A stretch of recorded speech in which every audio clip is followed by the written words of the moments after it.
कृष्णा, राधे राधे। कैसे हैं आप सब लोग? उम्मीद करती हूँ आप सब बहुत अच्छे होंगे। आप सभी का फिर से स्वागत है मेरे एक नए ब्लॉग में। और आज जो है ब्लॉग की शुरुआत हो रही है सुबह के टाइम से, और वो भी ठाकुर जी की सेवा के साथ। सुबह मैंने इनको बहुत प्यार दुलार से उठा लिया है और उसके बाद ना मैंने थोड़ी देर इनसे बातें की और फिर इनको पिलाया पानी। तो सुबह का अभी टाइम है, घर के सारे काम निपटा दिए हैं। और वैसे भी आज कुछ काम ज़्यादा था नहीं, बस झाड़ू मैंने लगाया है और बाकी थोड़ा बहुत बाहर का जो काम होता है वो किया।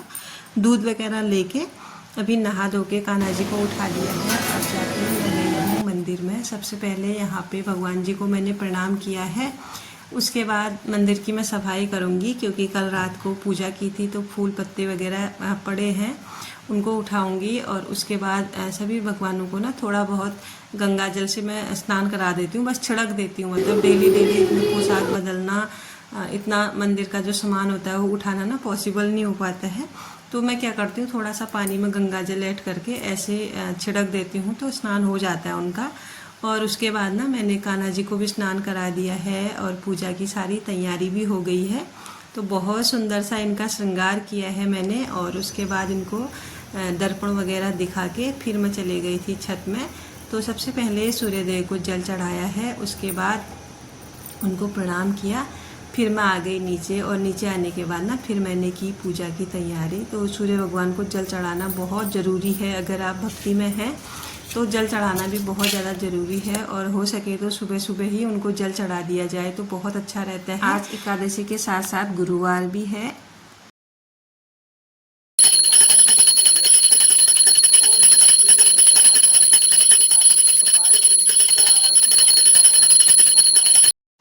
आज मैंने ना कान्हा जी को पीली पोशाक धारण कराई है, तो बहुत सुंदर वो लग रहे हैं पीली पोशाक में। और जब से मैंने थोड़ा सा मंदिर का मेकओवर किया है, मेकओवर तो क्या, लाइट लगाई है, सफाई की है मंदिर की, तो मंदिर में ना एक अलग सी ही चमक आ गई है। बहुत अच्छा मंदिर उभर के आया है। तो जब भी मैं कान्हा जी को देखती हूँ, मंदिर देखती हूँ ना, बस इनको निहारने का ही मन मेरा करता है। वरन विराज सुवेशा कानन कुंडल कुंचित केसा हाथ वज्र और ध्वजा विराजे काले मोज जय। और यहाँ पे ना मेरी पूजा बहुत अच्छे से हो गई थी। लास्ट में मैंने नाम जप भी किया है। तो नाम जप तो डेली का ही रहता है, लेकिन व्रत वाले दिन थोड़ा सा मैं ज़्यादा करती हूँ। जितना टाइम ना मुझे मिलता है, मतलब मैं उतने टाइम कर लेती हूँ व्रत वाले दिन। सुबह और शाम में भी करती हूँ। तो क्या होता है ना, नाम जप से हमें बहुत शांति मिलती है, बहुत ज़्यादा। अगर आपको किसी चीज़ का रास्ता नहीं मिल रहा, या फिर आपको किसी चीज़ की समझ नहीं आ रही है, मतलब आप किसी मानो किसी चीज़ में आप फंसे हो, कोई मुसीबत है, कोई टेंशन है जिससे आपको बाहर निकलने का रास्ता नहीं मिल रहा ना, अगर आप रेगुलर नाम जप करेंगे, भगवान से प्रार्थना करेंगे कि हे प्रभु मुझे थोड़ा रास्ता दिखा दें, मैं भटक गई हूँ या फिर मुझे रास्ता नहीं मिल रहा, आप ही मेरा मार्गदर्शन करें। भक्ति एक ऐसी चीज़ है ना जो हर समस्या का उपाय जिस चीज़ में है वो है भक्ति। ना ही कोई मंत्र है, ना ही कोई उपाय है इस संसार में। सबसे बड़ा उपाय है भक्ति।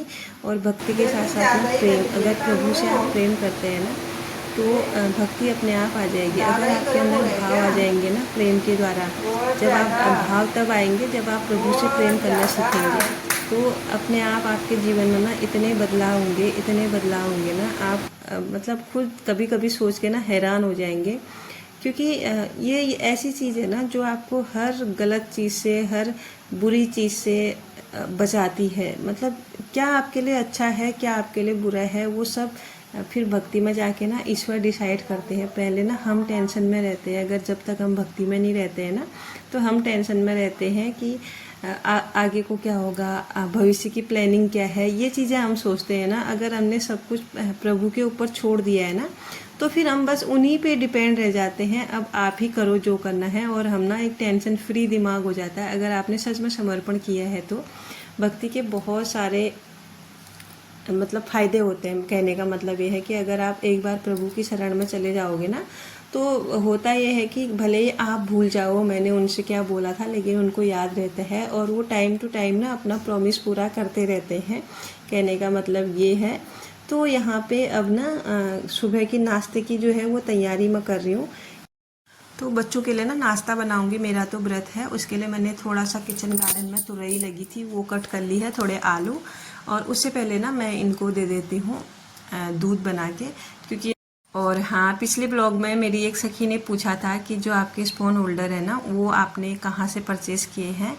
ये ना डियर मैंने ऑनलाइन परचेज़ किए हैं। बहुत अच्छी इनकी क्वालिटी है और दिखने में तो ये बहुत अच्छे लगते हैं। थोड़ा सा ना मैं बताना भूल गई थी, जो पिछला ब्लॉग मैंने डाला था उसका टॉपिक थोड़ा अलग था, तो इस चक्कर में मैं भूल गई थी। तो अगर आप ब्लॉग देख रहे हैं तो अगर आपको लिंक चाहिए होगा तो मैं डिस्क्रिप्शन में डाल दूँगी इसका लिंक भी, तो आप कमेंट करके बताना अगर आपको चाहिए तो। और एक कमेंट और आया था एक सखी का, एक दिन उन्होंने पूछा था ऑयल कैन के बारे में, तो वो भी मैंने ऑनलाइन परचेज़ किए हैं, बहुत अच्छे हैं। थोड़ा सा अब पुराने हो गए हैं लेकिन अच्छे हैं, अभी भी अच्छे से चल रहे हैं।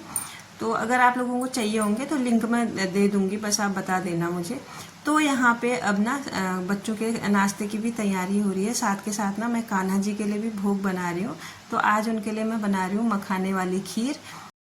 और व्रत के दिन मखाने वाली खीर बहुत अच्छी रहती है। एक बार मैंने उनको दूध का भोग लगा दिया है, लेकिन अब मैं उनके लिए बना रही हूँ जो खीर थोड़ा बहुत ना थोड़ा हैवी सुबह खा लेंगे तो दिन भर उनका चल जाएगा। दिन भर तो क्या, दोपहर में मैं उनको थोड़ा फ्रूट वगैरह का भोग लगाऊंगी।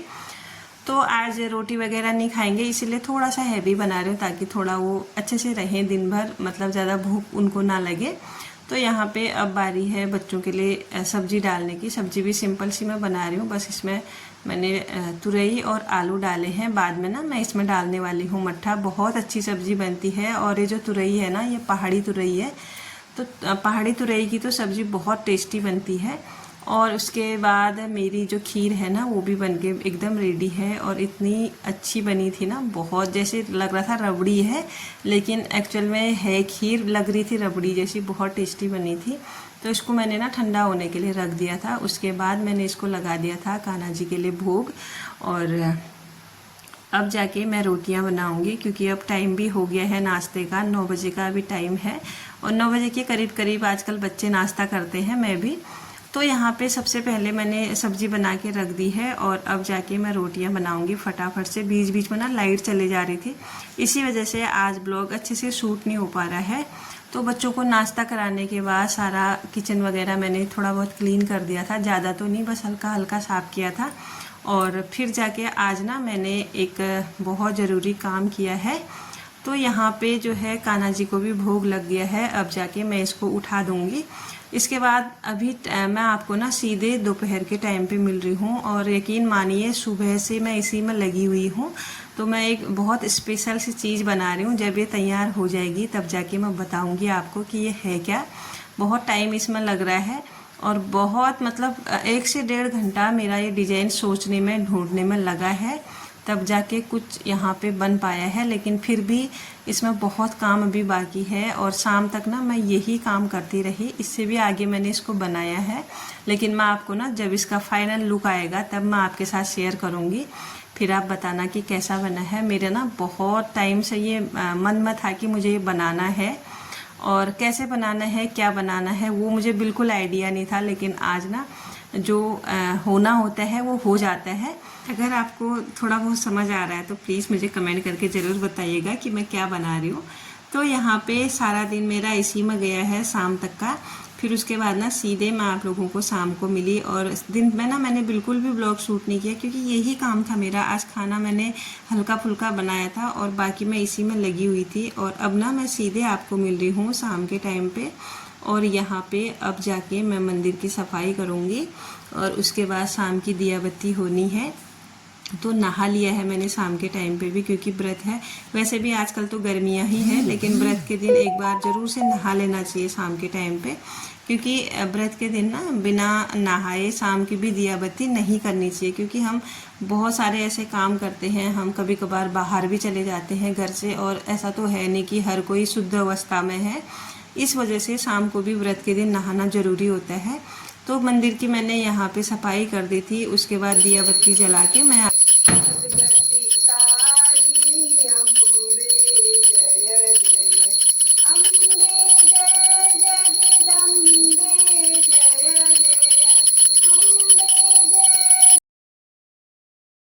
गई थी बाहर गेट में दिया रखने के लिए।